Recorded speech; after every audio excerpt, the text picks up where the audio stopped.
Good evening and thanks for watching Times News with me, Wonder Msisia. But first, the headlines.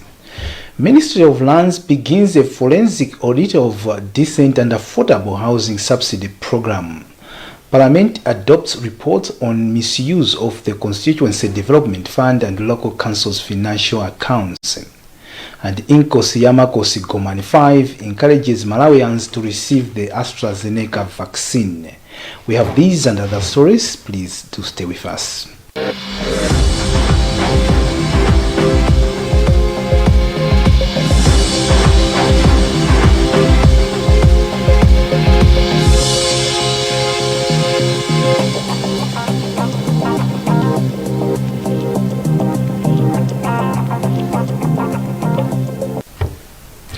Minister of Lands Kezim Sukwa has disclosed that his ministry has begun forensic audit of a decent and affordable housing subsidy program, also known as Malata and Cement Subsidy Program. The program was introduced during the Democratic Progressive Party regime. Rebecca Chimjeka has more in this report, read by Matthews Kasanda. Nsugwa said the auditing is underway to track payments that were made during the implementation of the program. According to Nsugwa, government will have to come up with another plan, which he said would not have any political influence. Yeah, we are auditing. We are auditing and finding out who has not paid and who has paid. And actually, we are encouraging people who have not paid to come and pay, because when you audit and find you that you haven't paid, we may levy interest on it. But we are auditing it. We want every Malawian who benefited from it to be able to pay. The Tonse administration plans to construct 5 houses per constituency in all the 193 constituencies per year from 2021-2022 to 2026-2027 fiscal years.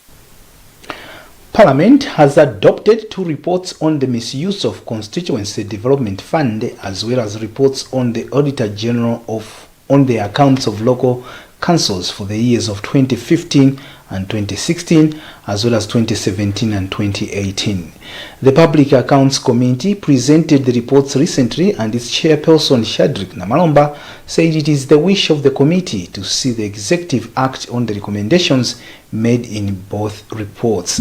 He said this will bring sanity in the management of the public funds. Namalomba explains. Those officers that show total disregard to audit or to guidelines of financial management, they must be disciplined. So what it means now is that we're going to see that office of the Secretary to the President Cabinet moving forward with this process of discipline. And also, one of the recommendations in there is that we would want, as members of Parliament, to also provide oversight in councils. So, in a nutshell, is how we are going to address this misuse of public resources. The recommendations that we have made that now we needed to be active as government, even as members of Parliament. Let's make sure that even the resources, the CDF resources, are not being abused. We should avoid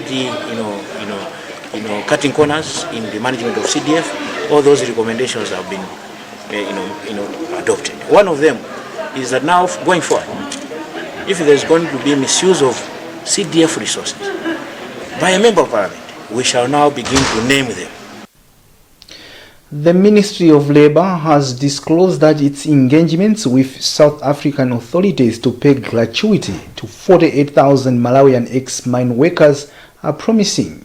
Minister of Labour Ken Kandodo has told Parliament that he visited South Africa and held discussions with several institutions, including the Minister of Labour, who he said is expected to give feedback this week.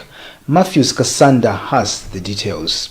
For over 30 years now, the ex-mine workers have been pressing for their gratuities, and the government has been promising to ensure that the dues are paid. According to Kandodo, some of the ex-miners have since died, while those still around are living in abject poverty. He says since taking over the ministerial role, he has been engaging authorities in South Africa on the same issue. Kandodo further says his ministry has compiled and sent to South Africa the list of ex-miners eligible for the compensation. I am blaming the successive governments.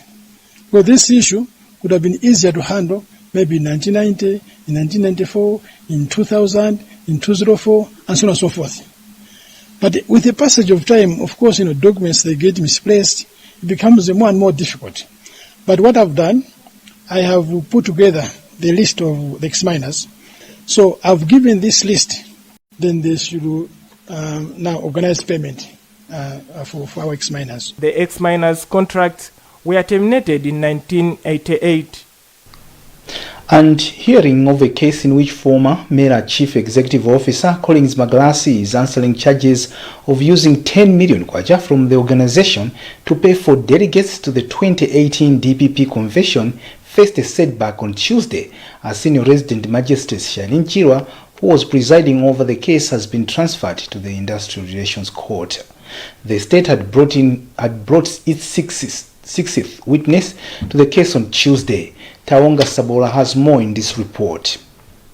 Briefing reporters outside the court, Director of Public Prosecution Stephen Kayuni said the matter has been referred to Chief Resident Magistrate Patrick Chirwa to allocate another magistrate in the matter. Kayuni said the state would like to see the matter disposed of by the court quickly. Today we're ready with the witnesses. The witnesses were outside, they were ready to start today. Because we want the matters, these are financial crimes matters and matters that need to be processed in court very quickly for the fact that they thrive on sabotage to economy. According to court documents, Magalasi released the 10.5 million kwacha on the pretext that it was going to be used for Mera's sensitization meetings. On February 18 this year, Magalasi pleaded not guilty to the charges.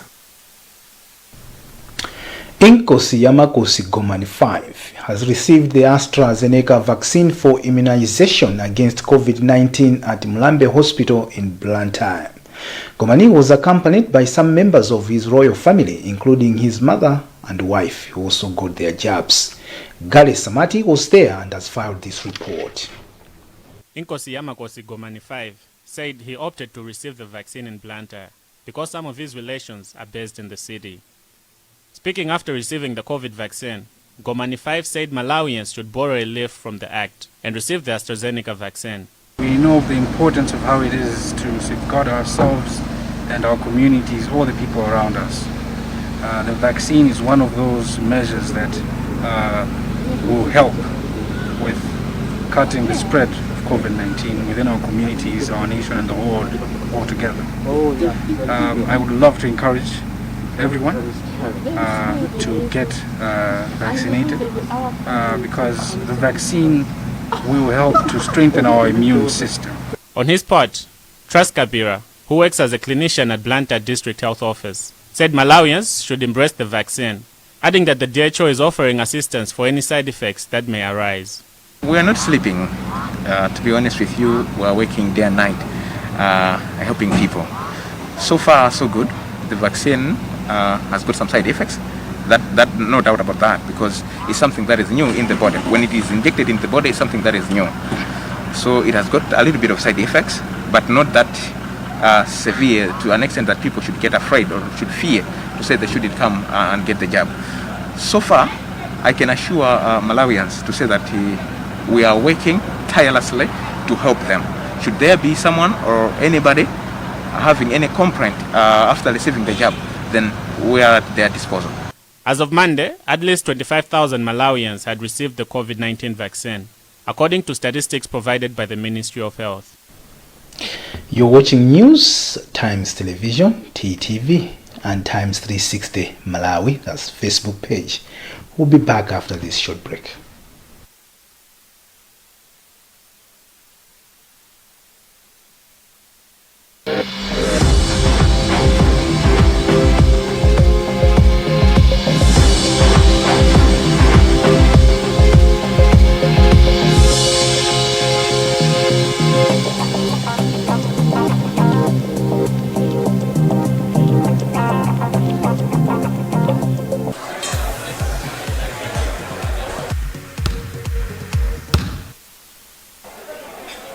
May I please have a drink?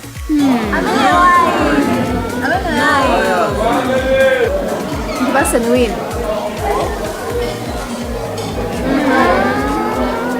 Get this one.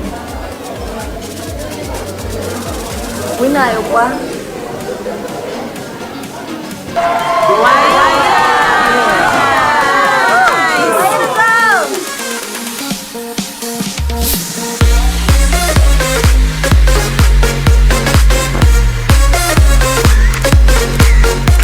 Discover a great new taste with Thumbs Up. Choose a flavor that suits your taste. Available in all leading stores across the country. Define your surroundings with the color of your choice. Make it warm, creative, friendly, and vibrant. Coat textures. Durable color options.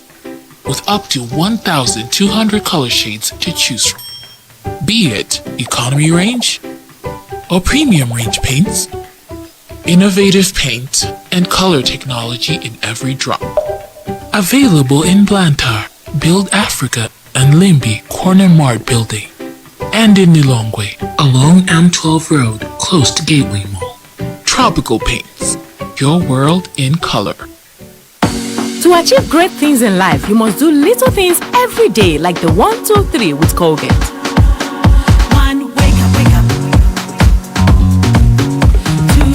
Brush up. 3, smile through your day with a fresh breath and strong tea. Smile through your day with a fresh breath and strong tea. Do the 1, 2, 3 with Colgate and give yourself a future to smile about. If there's one thing that all soaps do, it's wash. From buckets to basins, bathrooms to streams, and everything in between. All soaps wash. Yes, but Protex is different. Its reinvented formula with flaxseed oil boosts your skin's natural anti-germ defenses by 10 times more, protecting you against 99.9% of germs. So what keeps us healthy? Protex! Good health starts here.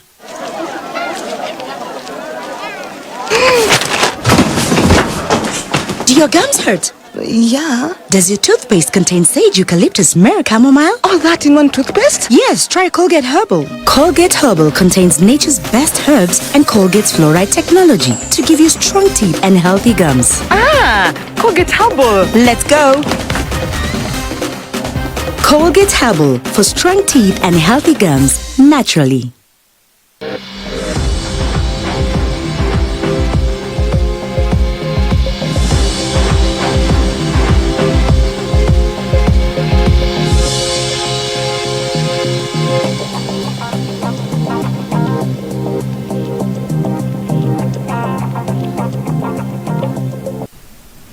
Welcome back. You're watching news at 8 on Times Television, TTV, and Times 360 Malawi. As one way of containing COVID-19 pandemic in the country, Capstone Limited has donated assorted personal protective equipment, PPEs, to Malawi Red Cross Society. An official from Capstone Limited, Vipin Pillai, said the donation comes as a part of company's corporate social responsibility to the country. Wezi Gausi with the story. COVID-19 has affected the whole world, and Pillai said during this crisis, government and many stakeholders need to join hands to ably contain the virus. We have planned to donate face masks and infrared thermometers. The main purpose of this donation is we would like to join the fight against COVID pandemic situation with the government as well as with the charitable organizations. Red Cross Director of Programs, Priska Chisara, thanked Capstone Limited for the donation. She said the donation would be channeled to their volunteers. We are very grateful to the company for fulfilling its corporate responsibility to the public through the donation they've made to Malawi Red Cross Society. So the donation has come at the right time, and we appreciate a lot. It has come at the time that Malawi Red Cross Society continues working with various stakeholders, mainly the government of Malawi through Ministry of Health in preventing and controlling the pandemic, You may wish to know that as Malawi Red Cross Society, we started supporting the government in our auxiliary role of responding to COVID-19. Among the things donated include face masks, thermometers, and sanitizers. Northern Region Water Board has set aside 5 million kwacha for this year's tree planting season, targeting to plant 5,000 trees in its water catchment areas. The board is planting tree species which conserve water, such as Mibawa tree, which also prevents soil erosion. Bernard Mohone has filed this report, read by Feston Maligezo.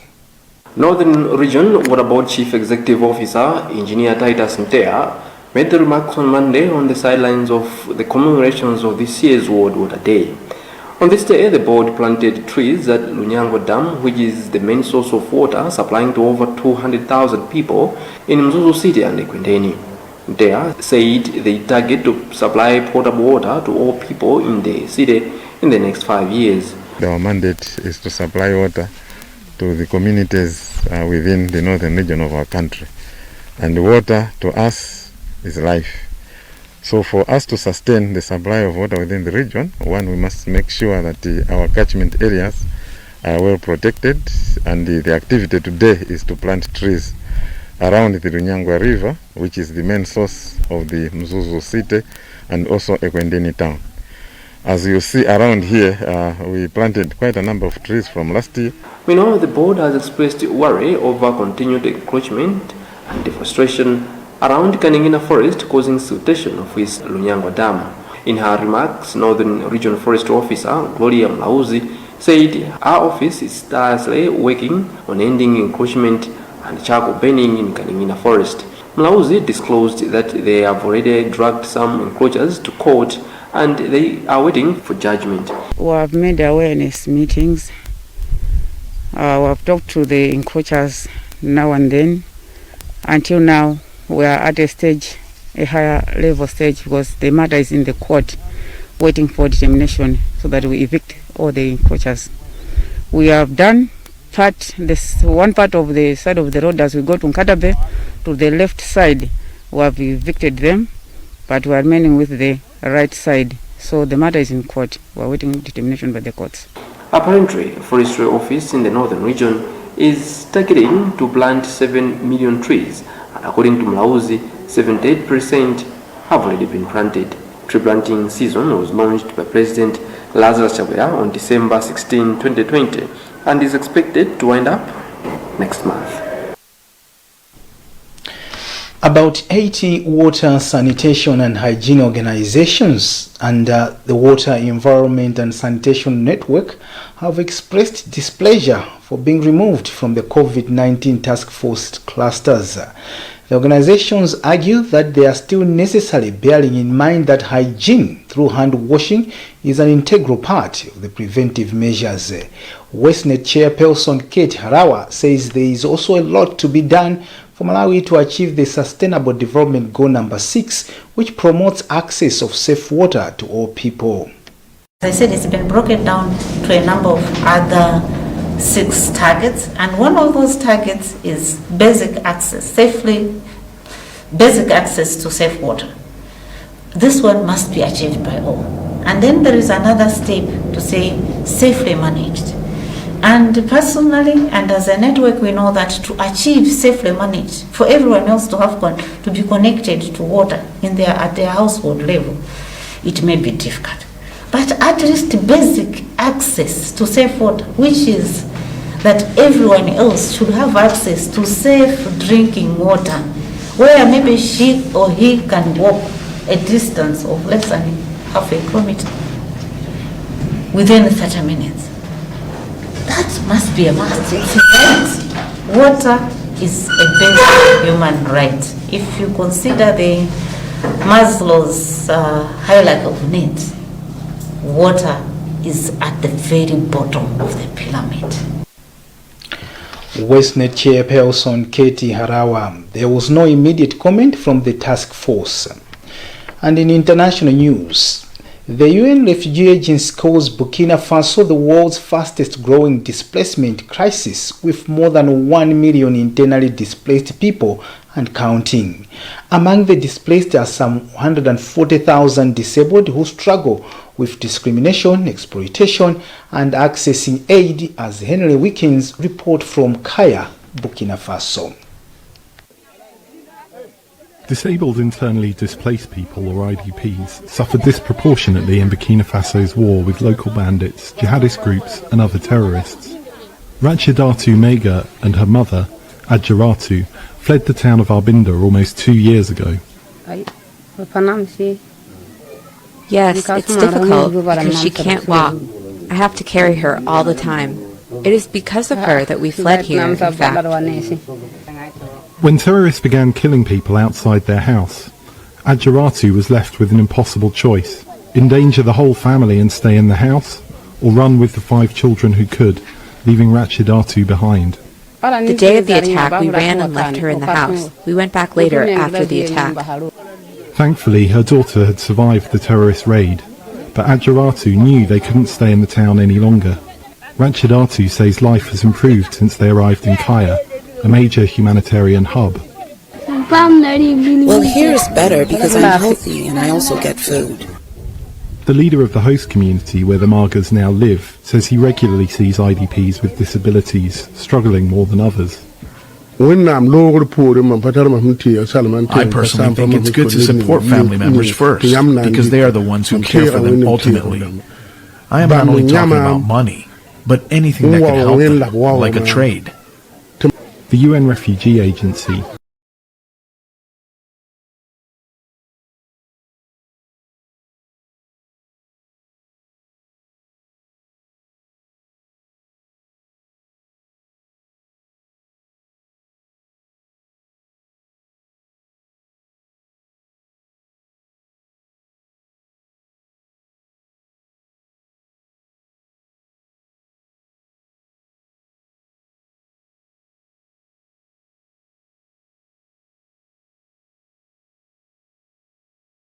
agencies. This can make helping them more complicated. Nonetheless, many disabled IDPs show unusual resilience in the face of the conflict. Ludovic Kabore, whose name has been changed to protect his identity, stood up to terrorists who tried to mug him. Yes, I saw the terrorists.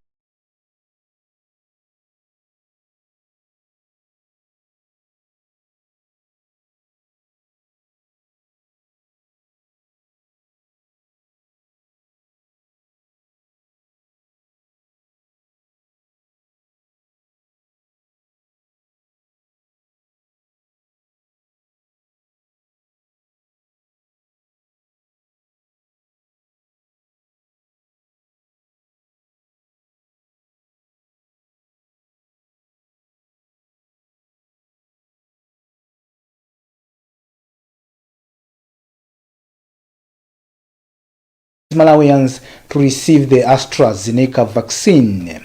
You've been with me, Wonder Msisia. You can get this and more by visiting our website www.times.mw, liking our Facebook page Times360 Malawi, and following us on Twitter at Times360 Malawi. Remember to wash your hands regularly, observe social and physical distance, and mask up. Please stay safe. Continue watching the rest of the program. Good night.